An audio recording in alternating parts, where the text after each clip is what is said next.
and we are an open business. None other than Spike is showing up first in our draft. We've seen him so often today, and Stmn has just won that previous set and made Spike work even on a map where he technically not makes sense. Makes a lot of sense now that Team Elektros picks him up themselves.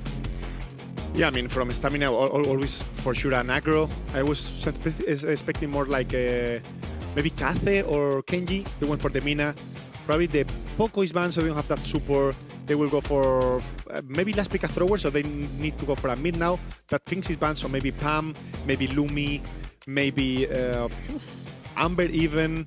So they have so many chances on the mid right now. Yeah, lots on the table right now. When it comes to healers, you're now disencouraged, or you're discouraged from playing that into the Crow because he's going to be impacting your ability to heal. Also a deterrent for any tanks because he's a pretty good survival expert. He can jump away, he can jump in to disrupt anything kind of squishy.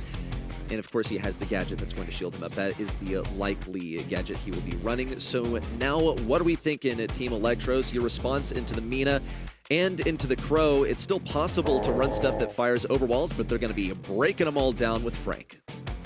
Yeah, they need to have something on the mid now. They are going to have enough pressure with the Spike and the Frank, but they need something that is able to step on the mid. Maybe they can put the Spike mid and have something even stronger against the Min on the side, but I think they're going to go just a basic mid, something that can... Even the Pam, I think, even against the anti-heal, you can still out-heal a bit. But once again, they have so many different possibilities, and they just need to choose whatever trick more on them. Yeah, I was thinking maybe something to back up the Frank. Ruffs can do that just fine. Also has some sandbags against those pesky toxins from Crow. I really like that Ruffs pick at last pick. We don't really have any heals on the left-hand side, so let's see if the Frank can actually do what he does best, namely being a sponge and just... really suck in all of that damage. Kenji and Frank were actually the two brawlers I was waiting for from the Team Elektros side as they picked up Frank. And now Kenji is coming out of the other side. I did not expect that, simply because they already have the Mina. They have such a hyper-aggressive comp here, and also nothing on their side to really heal them up and back them. Yeah, I mean, that's a lot of aggression, but they are not really tanky, any of them. And in the blue team, we can see a lot of damage, right? Also, once the power-ups start dropping in the map, they are going to have even more HP, even more damage. So I think in the paper, Stmn should play really good to win this. Team Elektros and Stmn predicted to be the unlikely contenders in the grand finals, but they've earned their chances here all the same. And only one can be crowned your first month North American champions in this inaugural month of BSC 2026. Initial control seems to go to Team Elektros. However, the percentage lead belongs to Stmn at the moment. Juan Carlos rushing in once more, knows that he has a stun, opts not to use it in the face of Snowy. Maybe thought he could tank an extra shot there. And now here come the walls down. Tacos wasn't able to dash forward more against Snowy, who's pretty much allowed to feast on anyone who dares come his way. Yeah, I mean, it's going to be really hard for any of them to play as a team, right? Because they have zero synergy in these 6 brawlers. It's more about the skill, it's more about dodging, getting the supers, getting hypercharge as soon as possible, and getting the most of it. But yes, once again, Team Elektros have a lot of damage. 2 power-ups already on the field, and the third one is coming. Finally eclipsing what Stmn has earned so far on the point. Snowy's going to come down with a smash, even looks for another, but couldn't cycle the super. Here comes Pain jumping away from Snowy, who created so much area, breaking down the walls. But Juan Carlos senses a little disturbance that he can take advantage of, has to get away from that zone, does so just in the nick of time.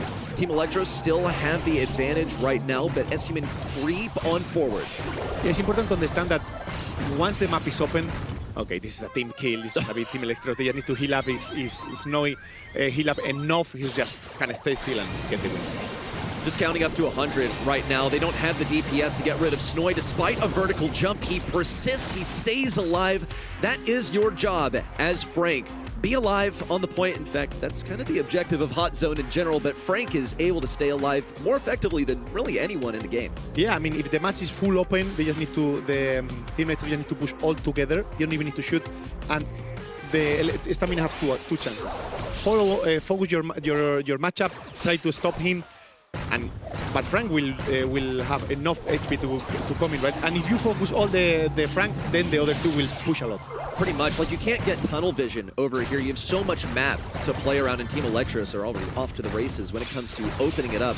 Doan is feeling pretty strong now. He's got that first treat as well. Snoy hammering away once again. They're struggling so much to figure out who do we need to attack. Snoy has a ton of HP. That's a good move from Tacos, but he's dead on impact. He can use that super to go to the sky, avoid a super, but then everyone else from Team Elektros is ready to pummel him as soon as he lands. Yeah, I feel like Kenji also is going a bit too alone now. He's jumping alone, as you said.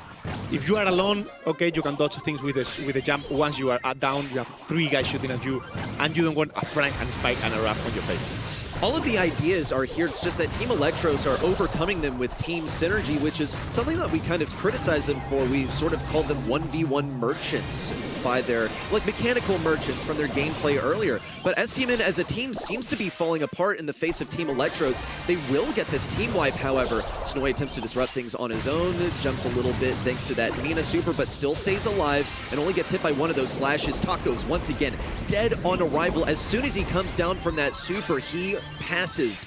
Team Elektros now have the control once more. They're advancing beyond 80%. It's the point of no return. Yeah, his last chance for Stamina to jump in. They have dodged the Frank super. He's gonna get another one. He get the super. He get the kill, and he get the game. Baby.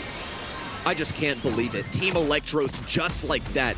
2 games, 2 wins for TE. It gets them set number 1. Showing up STMN. We really wanted to focus on what worked for STMN. We called it team play. We saw the synergy.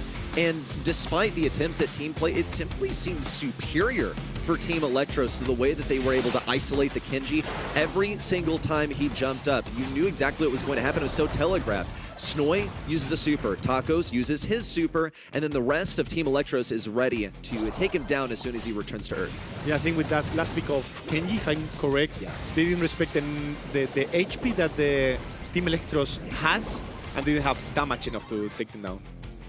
Pretty much. Team Elektros set number 1 already is looking ridiculous, and here are the stats. My goodness. We talked about not respecting the DPS. Well, okay, how about Team Elektros even showing up STMN in the DPS department despite being big old damage sponges? The young trio of prodigies takes set number 1 in our grand finals in NA, and a huge surprise to me that Spike, this bowler that has shown up in every single draft, either in the ban or pick phase, has technically done the worst. Just looking at the stats from his whole roster, Ruffs and Frank both way more kills. Yeah, I mean, probably if we had the assistant stats, would be much different. Yeah. But yeah, probably Spike was hitting all around. He'd be doing a lot of damage. Those 2 kills, was 2, right? 2 kills. Those yeah. 2 kills, I think it's not fair for him. But yeah, I mean, yes, it's a team game. Doesn't matter who get the kills, you need to get the game. I do want to note a little bit of a fun fact on the side. I checked the scrim rates of both of those teams. Team Elektros had the highest win rates from all of these teams competing in the monthly finals with, I think, around 68%. And then we had on the other side Stamina. How many percentages of their scrims do you think they won? Yeah, I think I remember it being something ridiculously low, like hovering around 40%, was it? 33%. Oh! And specifically into Team Elektros, 22%. Oh, that's... But they're in the finals now. So Stamina, just like last year at World Finals, they know when it's time to show up, and they show up big time. Yeah, I mean, as we're going to say, Worlds, they have similar to around something around 30% of win rate, and they did insane. They are not doing insane so far, but I trust they will. I think scrims at this point just don't really matter. Those stats, scrims are there to also try out new comms, and maybe Stamina is just doing that. They try to confuse everyone in their scrims and they get underestimated and they pick completely different in the actual tournament. Scrims matter, but they also don't. I think it's really on us, you know, as professionals working in the space, trying to get some kind of analytical edge for looking at scrims and trying to deduce some sort of information from them.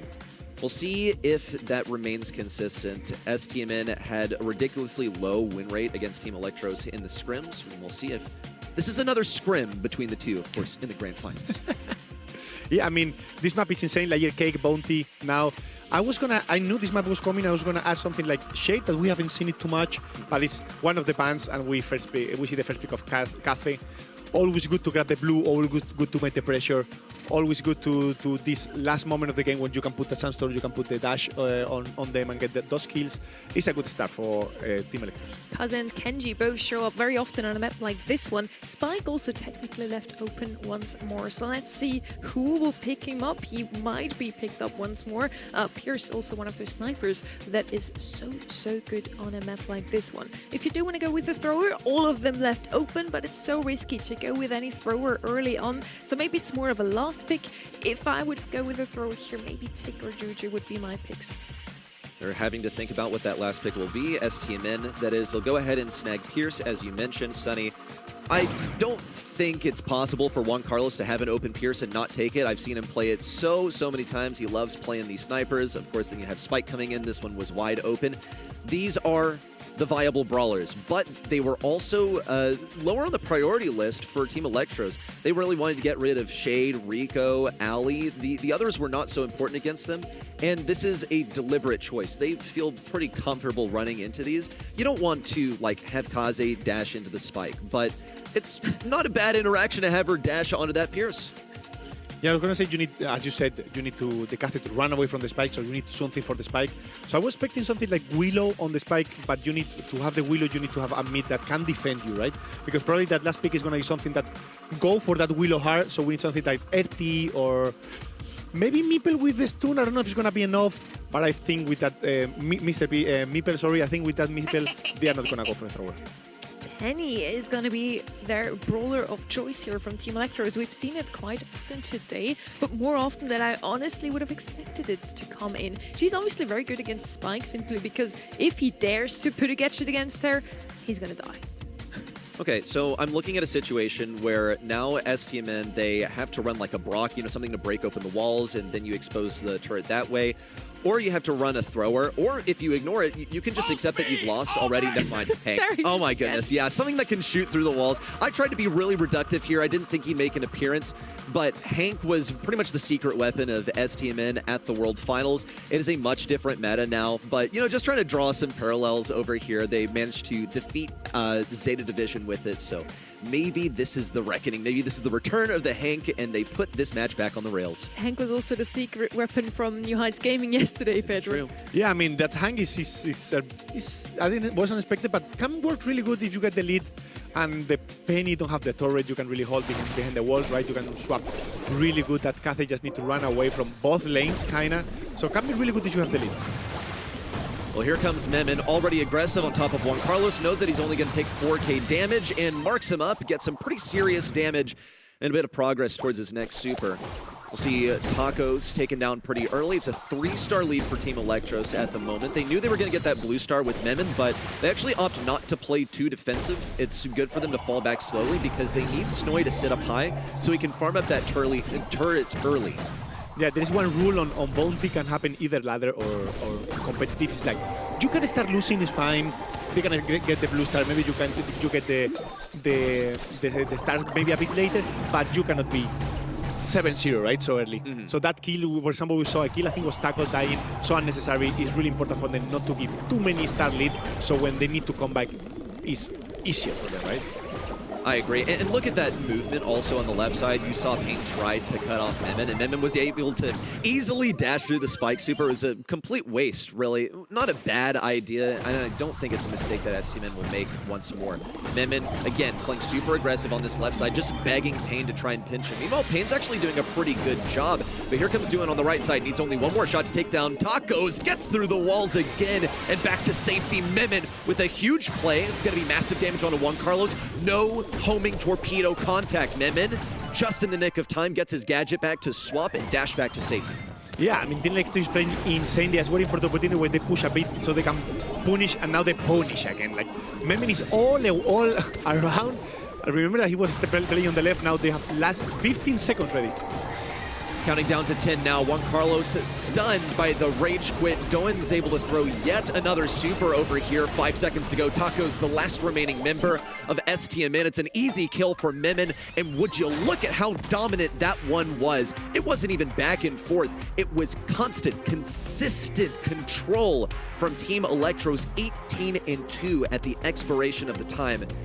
And I don't think this Hank was the solution. You saw Kaze pushing it constantly, and just Hank could really never get a grip on it. Yeah, but I think it's more about how the Kath is playing, right? He's playing like the hardest matchup that they have, which is the hand. They need to stop the hand from the push. If hand get the walls, then all stamina will push, and Memen is playing really good. He's just holding a bit, getting fit, and as soon as they stack, he dash, he get 2 dashes at the same time, and he gets the kill there. It's insane how they are playing. It's like STMN are having to learn how to play into this matchup, but it's costing them stars every single time. You see them trying something new, they send Juan Carlos really aggressive at first, and then they learn, oh, right, that's what we didn't go for. We were just going to pinch between the Kaze and the Meeple because we'd get stunned, and it might even happen again. Will they learn? Well, Memen knows not to dash forward this time. He wasn't quite in position, and it was good trigger discipline not to go for that move. We'll see a migration now. Memen getting super aggressive, pressuring Juan Carlos towards the back lines. Yeah, be careful now because Memen is the one that needs to put the pressure, but Memen is the one that cannot die, right? He has four stars and the blue on it, and they just need 3. So if Memen dies, it's either Memen dying or the other 2. So Memen needs to be really careful. He still needs to hold the hang. That is really important, as you said, but he's a really dangerous position right now. Okay, yeah, it's looking a little risky. Thankfully, he was able to heal upon switching forms. It's going to be a takedown onto Duin at mid, in fact. With 45 seconds left in regulation, STMN has closed the gap to just 1 star now. It's better than they were looking at this point in game number 1. And they also have mid control. So Team Elektros are able to fall back on defense. This was kind of the plan to begin with anyway. They knew that they could fall back to this last layer of the cake, so to speak. But they have 30 seconds to work with. STMN's just going to wait for this clock to run down, get as much utility as they can, so they can fully commit on a push and not risk the enemies respawning and getting them on the retreat. Yeah, the push is coming now. They need to use some abilities to hold them, but that ability is not going to be forever. Memen with everything on the field. I don't know if they're going to get the kill. They're going to get some time. Juan Carlos is in a real risky position. That can be a kill. That's not the kill. Pain also really low, and they get the kill on Juan Carlos. This is going to be GG's for them. Team Elektros, man, look at those spins. STMN know just what fearsome players they're up against. And Snoy's had this smile on his face since the finish of set number 1. In fact, I bet he's been smiling since the conclusion of his semi-final. It's like he can't believe that they're really doing this, that he's finally playing with this team in a monthly final, that they're gonna win it all. They still have to win 1 more set. But at this point, it feels like destiny that they take. Yeah, those last 15 seconds from Memen team was really good because normally you are last seconds, you can get the second set, which puts you in a really good position. You have everything on Kaze. Kaze cannot die, so normally you just stay back, hold a bit, but they are not shaky at all. They decide the last 10 seconds to put the hypercharge aggro, go to get the kill, to secure the win, instead of what maybe even super experienced team would do, that is just stay back and stay alive, right?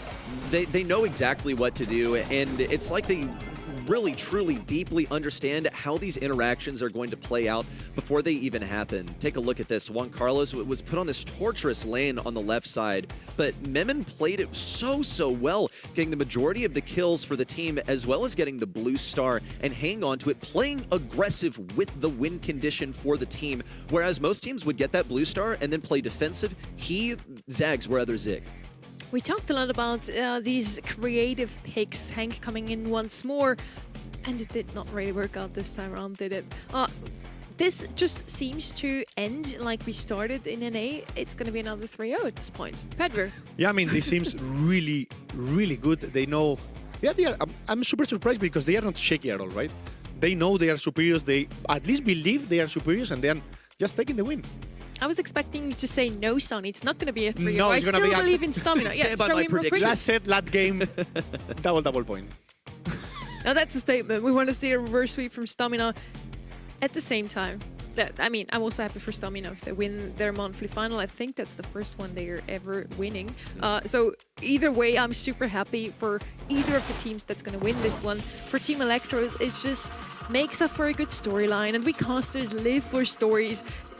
Just imagine, we talked so much about Guesty, his first monthly final ever, he immediately wins this.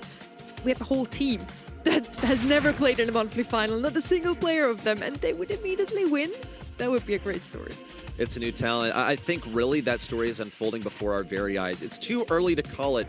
There's still more Brawl Stars to be played, but it's destiny, like I called it. It just feels right. It just feels like it's supposed to happen. You get a feeling at the beginning of the day. And I don't really think Team Elektros are ready to accept it just yet either. I think Snoy is the only one that I've properly seen smiling. Snoy gets it. I don't know if the other two do. They're still locked in. They have one more set to win. Yeah, we see the double aggression pick here on the draft. Was the Mina first pick and the answer of the Lily. I think, yeah, you always need this in this meta. You always need this aggression on the gen grab maps, and they choose these two. What else could have been open? Ali is out.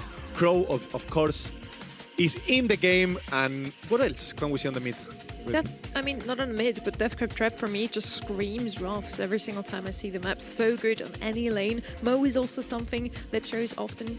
And to your question, what could be a good mid? Pierce is left open. Mex is left open, and Gus. Those three would be the ones I would go with. I think you would also mention Pam whenever we talk about mids. That's something you like quite as much as well. Yeah, I mean, Pam can be really good, but now we have seen that Penny is playable by this team, and Penny can really destroy the Pam. Erti? Okay, I expect the Erti, the NA Erti, which is the RBM Erti, right? This Erti that just pop the super, put the ass on the back and just walk straight forward as a tank. So maybe it can work against the Lily. I think only occasionally does a pick give us insight into what is going on in the minds of the players, and RT is a really, really safe selection here. I think STMN sense that they're losing their control, they're losing their grip over this match. Also going for the roughs to break open some of these walls. They know that they're playing something really, really aggressive from Team Elektros. Also that they're going to have to pretty much play Spot the Lily for the entire game. It's going to be a true test of their comms to keep track of this brawler who's migrating to all these different bushes around mid whenever she can. Yeah, I mean, they don't have too much range, though, if the Earth is going to play on the super much of the time. So you don't have range, you can maybe get used to a Sandy or something, some mid-range. You can put the Crow on the side and Janet mid. So get fit. I didn't expect a tank against the Erti, right, against the Mina. It's fine against the Mina, but you're going to fit a lot the Erti and the Ruff.